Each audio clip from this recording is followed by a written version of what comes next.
At 12,000 feet above sea level, where thick fog limits visibility to just a few feet, you find yourself on unstable volcanic ground that shifts beneath your feet with every step. The only source of light is your headlamp, slicing through the darkness like a blade. Suddenly, a cry for help echoes from the depths of an active volcano, reaching your ears. This is the nightmarish situation that became a reality on Mount Rinjani in June 2025. An adventure that a young Brazilian woman dreamed of turned into a 4-day ordeal, captivating millions of people worldwide. It exposed fatal miscalculations that transformed a potentially survivable incident into a genuine tragedy. I wonder where you are listening to this story from right now. Leave a comment, as I read them all, and sometimes your ideas inspire our next investigation. Julianna Marins was living life to the fullest. This 26-year-old dancer and publicist from Niterói possessed a rare combination of gracefulness and unwavering determination. Since February 2025, she had been hitchhiking through Southeast Asia, collecting breathtaking moments. Her Instagram page was filled with genuine freedom of movement, dancing on Thai beaches, walking through emerald rice terraces in Vietnam, watching sunrises in the Philippines. Each photo radiated infectious joy and a thirst for discovery, which is inherent to adventurous souls who seek out the most beautiful and, at the same time, the most dangerous places on the planet. Julianna's last post from Indonesia had a tragically prophetic caption, "If you don't risk it, you won't fly." These words now haunt everyone who followed her journey. But what prompted this cheerful girl to attempt one of the riskiest climbs in Indonesia? Rinjani is the country's second highest volcano, rising 12,224 feet above the island of Lombok. Every year, this active mountain attracts thousands of tourists who crave the legendary panoramic views from its crater rim. The 3-day trek is marketed as a challenging but achievable feat for experienced travelers. However, the brochures are silent about Rinjani's deadly reputation. In recent years, several climbers have died on its slopes. Just weeks before Julianna's arrival, a Malaysian tourist had crashed on this mountain.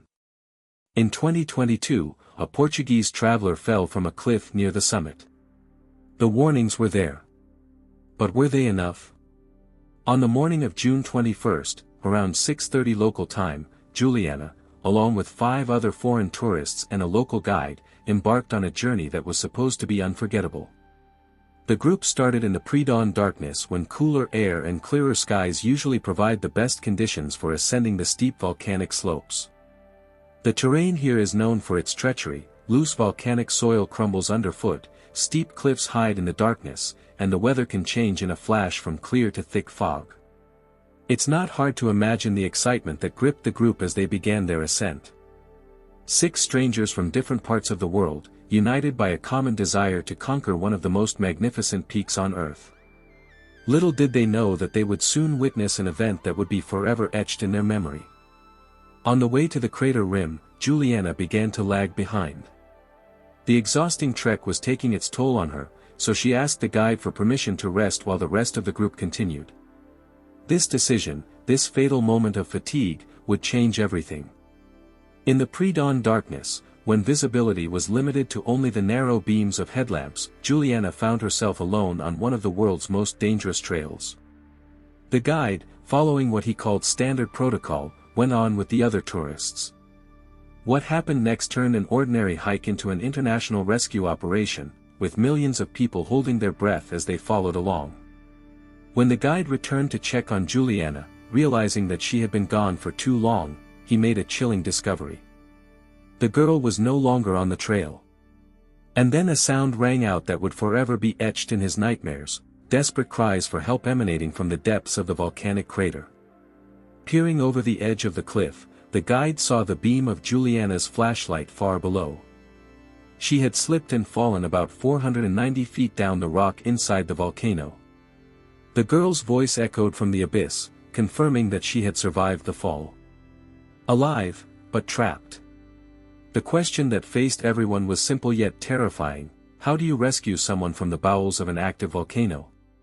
Indonesian search and rescue services immediately launched an operation, involving 50 people from several agencies. Specialized mountain rescue teams, drone operators, helicopter crews, all available resources rushed to Rinjani.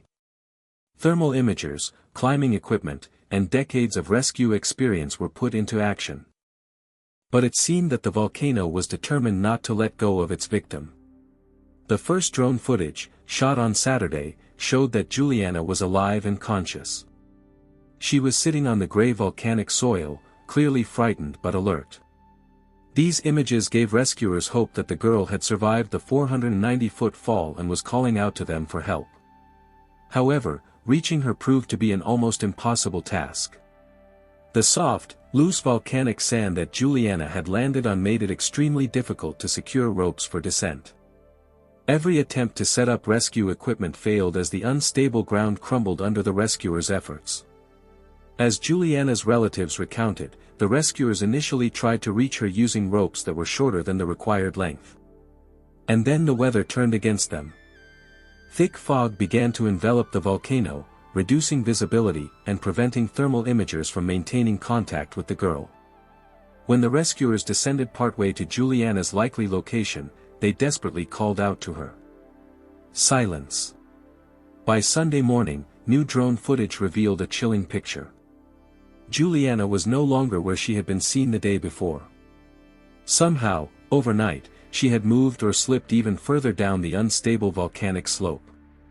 The rescue was turning into the worst nightmare for every rescuer. Meanwhile, in Brazil, Julianna's family watched in real time as their world fell apart. The Instagram page created to share news about the rescue operation gained over 1.6 million followers in just a few days. Millions of strangers joined their vigil, posting prayers and words of support while the Indonesian authorities tried to reach their daughter. But conflicting messages from the rescuers only intensified their suffering. At one point, Indonesian officials claimed that Julianna had been rescued and was receiving food and water.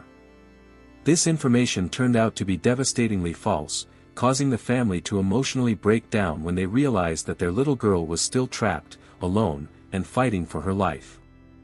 "We are living in a nightmare," Julianna's sister Mariana told the Brazilian media.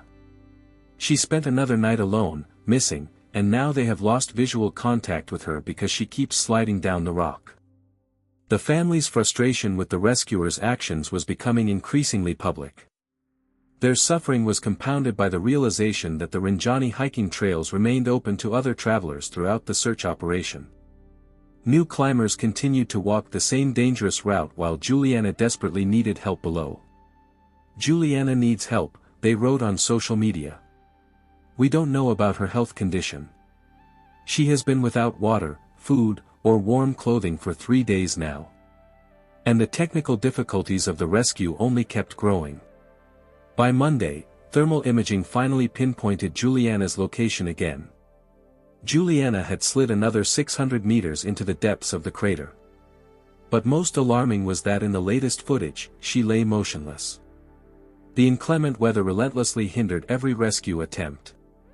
Thick clouds of fog suddenly rolled over the mountain, and capricious gusts of wind made it impossible for helicopters to approach. The unstable terrain meant that any attempt to reach the girl could trigger landslides that would completely bury her under tons of rock. Every minute of delay diminished the chances of rescue.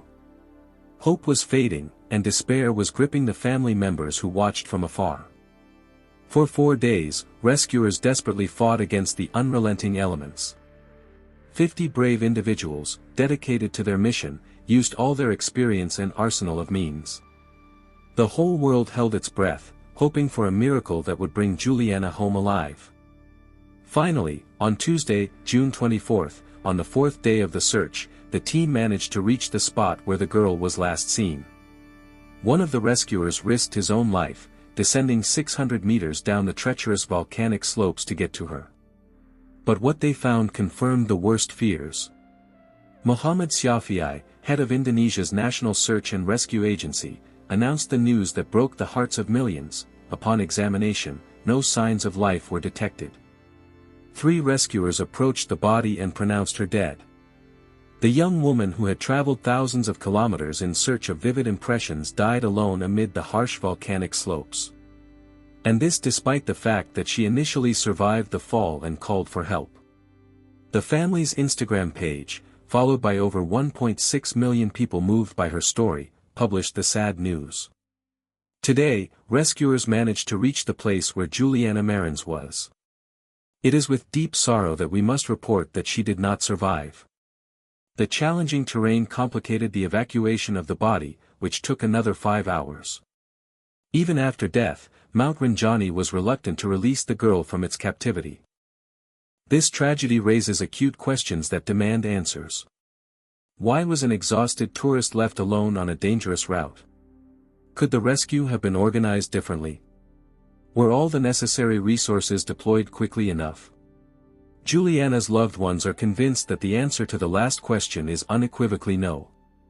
Julianna fell victim to the rescuers' egregious negligence, her family stated, announcing their intention to seek justice for their daughter. If the team had reached her within the first 7 hours, as expected, Julianna would be alive now. The guide's decision to leave her alone, the delay in launching the rescue operation, inadequate equipment, misinformation provided to the family, each miscalculation contributed to this tragedy that could have been avoided. In response to this catastrophe, the Indonesian authorities closed all hiking trails on Mount Rinjani until further notice. A measure that should have been taken immediately after Julianna's fall, not after her death. Julianna Marins came to Indonesia dreaming of adventure and discovery. Her cheerful spirit embodied all the beauty of the human desire to explore the world, push boundaries, and enjoy life in its brightest and most meaningful manifestations.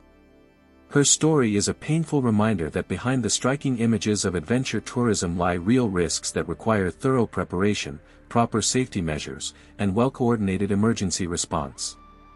The family and the millions who followed her fate paid an immeasurable price for these bitter lessons. Julianna's last post read, "If you don't risk it, you won't fly." She sought to rise above the clouds. But instead, she spent 4 terrible days in darkness that no light of rescue could dispel. But her story will live on in everyone who demands stricter safety protocols, more effective emergency response, and more reliable protection for courageous travelers who seek unforgettable experiences. Because some flights are worth the risk. But every takeoff deserves a safe landing. I look forward to hearing your thoughts in the comments. Don't forget to subscribe to the channel and hit the like button. Until next time, friends.